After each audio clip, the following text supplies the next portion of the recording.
What's going on, everybody? Welcome back to Knives of the Round Table. My name is Marco, and today we're going to be taking a look at the ESEE5. Now, uh, when I started my channel, I began asking, whenever I do a fixed blade review, I began asking, hey, what is a good size comparison knife for fixed blades, right? Which one is quintessential? And a lot of you suggested the ESEEs.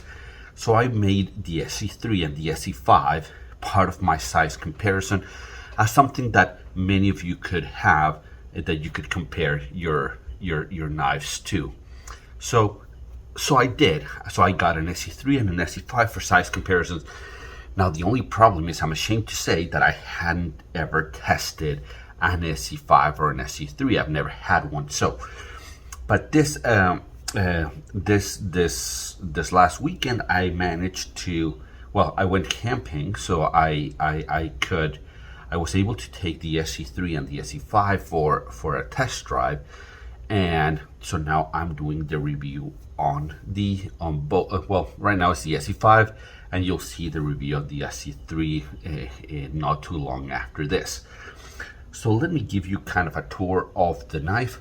And as you can see, I haven't cleaned it yet. It's still got marks of its use, but what you got here is a drop point blade with a saber grind. It has a flat that carries probably about 50% or thereabouts of the blade, and then you got a flat grind from here to here, a secondary bevel.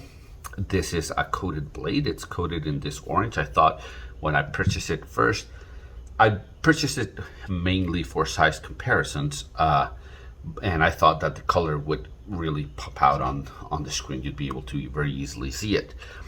These are made in the USA, and these are made of 1095 steel. This one has some of their newer 3D ergonomic handles, which means that they're contoured in this direction, and they're contoured, kind of a Coke bottle shape right around the palm sole right here. It's 1095 steel. This one is a full 1/4 inch thick, and it is not a small blade. This is a 5.5 inch blade to the hilt, or to the very edge of the scales. So 5.5 inches. Sharpened blade length probably about 5 inches or thereabouts. Again, so this is a coated blade. I think there's a green version of this, and there's all kinds of insane colors. This is the one I chose for two reasons. I thought it'd pop up on camera, but I also think that it'd be very easy to see it if I dropped it on the ground. Very, something that there's just no way that you can lose this knife. First, it's a big knife. It's a really big knife. And so this is kind of right at the borderline of what I'm willing to, or for what I need out when I go camping around the woods. So that's what you've got here. So let me give you some size comparison. So this is my size comparison knife. So I'm not going to compare it to other fixed blades, but this is the ESEE3. So you can see there's a model that goes here in the middle, the ESEE4, kind of halfway between these two knives for sure. As part of the tour of the knife, let me give you, so this is the sheath that it comes with, a Kydex sheath with a kind of a drop or a low hanging clip, and just a little paracord loop, and you can adjust the tension on the knife with this screw right here. Against the if this is kind of your first fixed blade, these are some folders that you might have. That's a pair of 2, that's a pair of 3. So again, this is a full-size knife, because even the scale of the pair 2 is fairly generous, and this has got to beat it in spades. So let's get started, and let's get started with ergonomics. And the ergonomics on this are pretty darn good. The fact that it's got this, I have to say that they did a really nice job with the contouring of the scales on this knife, because they not only did they contour them this way and this way, and obviously you can see it that way, but they've also added, hopefully it's coming across, the texturing on the handle. So once you have it in your hand, it feels very, very secure. All of this texturing, this is G10, by the way. All of this texturing just gives you a very, very solid purchase. You know, when you're holding the knife, it feels very secure, very comfortable in your hands. The jimping right here, I think, is very effective. It's not painful at all. It's more than sharp. It's like this little kind of rounded hills, and it just feels really, really nice in the hand. The jimping is exactly where you want it for a saber grip, but in a hammer grip, in a reverse hammer grip, the only one that I didn't really appreciate is this position right here for kind of a chest cutting motion. But the ergonomics on this are pretty darn good. Oh, I forgot to say, it's got a lanyard hole slash glass breaker in the back that I have no use for those things, or I mean, for the lanyard, not for the glass breaker. This is not a knife that I would have on me for, you know, if I ever got into a situation where I would need a glass breaker. It's just too big and heavy. This is the knife that is more for me. This is the knife that I keep in my camp or in my car if I'm car camping, and I would mostly have on my person something more like the ESEE, just a 3-inch blade, you know, that I carry around. So getting back to the review, as Nick Shabazz would say, right? I digress. So ergonomics are really, really good, phenomenal. I would say. I usually I think that Bark River does a really good job with ergonomics, and this one is right up there, or maybe have it be. The ergonomics on this are really, really, really good. So let's get on to cutting, and this one, man, it's a little bit rough, because so I did some cutting, chopping, batoning, feather sticking, a lot of kind of bushcraft type activities. And for chopping, I would say it excels at chopping, right? It's a big, thick, heavy blade. Whenever you whenever you chop with it, you carry a lot of energy with you. It just because it's heavy. It's a small axe is what it ends up being. So chopping with it is really, really good, and I think that's where it excels at. Now, when I started batoning, though, batoning, it sucked. So what I'm gonna do is I'm gonna put a picture of what happened here in a little bit, but hopefully you can tell. Let me see if I'm gonna try and get you close. There's a texture to this. There's a texture to the coating. There's like this rough texture, but what you'll see is in many areas that texture has gone away. So what happens is when I started batoning through this, and hopefully you can see here in the photo, is that a lot of the coating started transferring to the wood that I was batoning through. Now granted, this is kind of a gnarly piece of wood, but I'm not gonna, you know, I see some people testing it on like this beautiful, clean, you know, pieces of wood, and that's usually not what I find in my neck of the woods. I usually find this gnarly oak, you know, or cedar or some such. So I tested with that.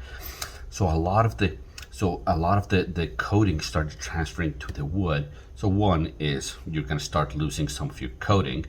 That's one, and two, this rough coating, it acted as a kind of sandpaper or as a brake, because as I put it for batoning, man, it just wouldn't go through the wood as cleanly as I would like. You know, and I have blades that are equally thick, but for example, the convex grind of Bark River helps that a lot, because as the wood is splitting, the convex grind means that the wood is only touching a single point, right? So it's only a single point of friction. When this one's batoning, the wood splits and it kind of opens up in very much the same angle as what you've got here. So you got the whole flat face, and you can see it here. You can see where it caused friction from here to here all the way through. You don't see as much in the flat, obviously, because the wood's already been split. But what you see here is that there's not one point that has markings on it. It is just from here to here all the way through, which means that all of that is creating friction, so it wouldn't go through the wood as cleanly as other knives that I have. And part of that reason is the grind. Another reason is this rough coating that it has, because like my TRC, which is one of the best knives that I have, it has a little bit of a taller grind than this and no coating, and so that one goes through wood much easier, even though it's also a saber grind, even though it's a little bit, the proportion of the flat to the primary bevel, it's a little bit different. Now, this is too big a knife for some of the, for carving notches and those kinds of things. I struggle with that, but that's something that you struggle with every large fixed blade. And finally, feather sticking. I did not enjoy feather sticking with this one. I did not enjoy feather sticking with the ESEE either. There's something about the geometry of this saber grind and secondary bevel. It just didn't work for me in the motion that I'm used to pushing through for my feather sticking.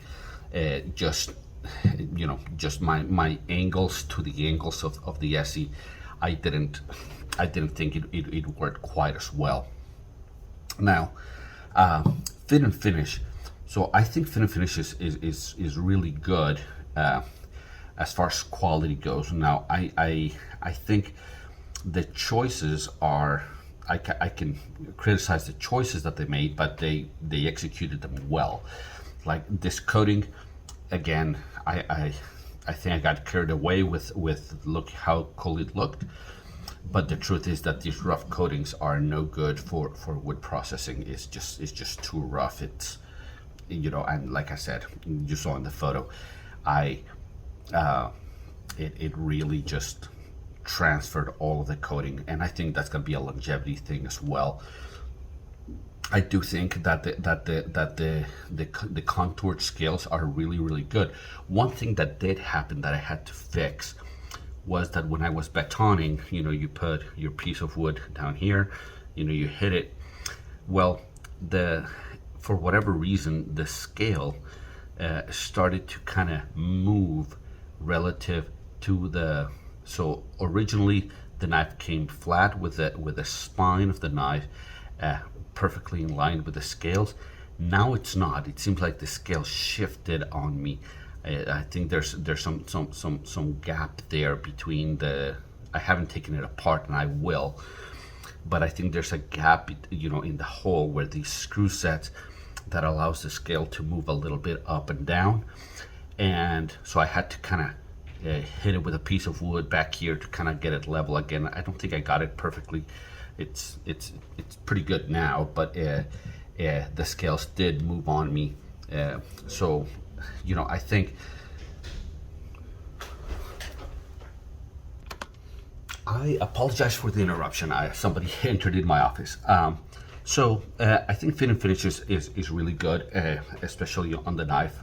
I'm not crazy about the pick of the rough coating or the textured coating. The scale did move on me when I was batoning. I don't know, that was a me problem. But in general, for example, when I'm kind of used to like a bark river where the scales are kind of integral with the knife. There's not really a way to kind of move the scale from the relative to the knife. So I have to kind of investigate that a little bit. Now, airing of grievances, again, the rough texturing, I think is one of my biggest gripes, along with the sheath. I'm not a fan of Kydex sheets. You know, I think they work. They do the job, especially if you're putting it on a pack, right? You have attachment points, that kind of stuff. You can hang it off your belt. But I just don't like the plasticky, clicky feel. I mean, you can see it rattles in the sheath. It's not a great sheath, and maybe I need to tighten the bolt a little bit. But so the sheath is not great. You know, if this was something, if this were a knife that I would take a camping often, or if this became one of my knives that I carry a lot, I would get like a nice leather sheath for it. So I think that's my only two airing of grievances. I mean, this it's a knife that does what it's supposed to do.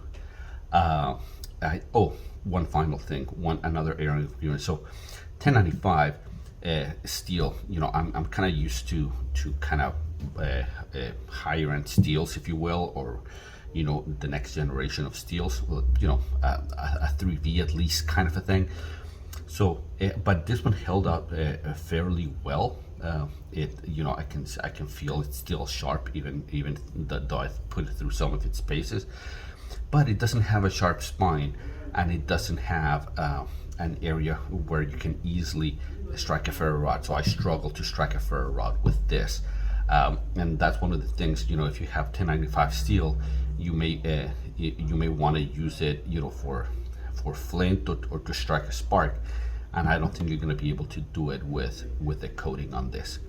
Well, guys, this is one of my size comparison knives, so this one has been long coming. So hopefully you found this helpful. If you did, then like and subscribe, and until I see you at the next one, take care.